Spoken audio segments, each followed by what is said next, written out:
Hey guys, I'm Anna, and today I'm going to show you how to fix Roadie Driver mobile app not working. So first of all, you need to make sure you're running the latest version of the app. Open up App Store on your device, and then tap on this search icon in the bottom right corner.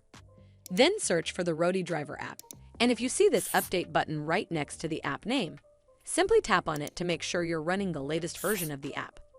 But if you still encounter this issue, then you need to clear App Cache. Go to your device settings and then scroll all the way down to General and tap on it. Then tap on iPhone Storage. From here, search for the Roadie Driver app and then tap on it. Once you're on this screen, you need to tap on Offload App. Tap again to confirm. It'll take a bit for processing, and then a Reinstall button will show up. Simply tap on it to reinstall the app.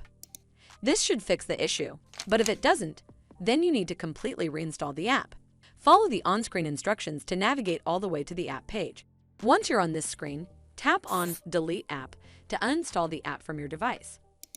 Once uninstalled, you need to open up App Store and then search for the Roadie Driver app right over here in the search bar, and then click on this Get button to install it back on your device.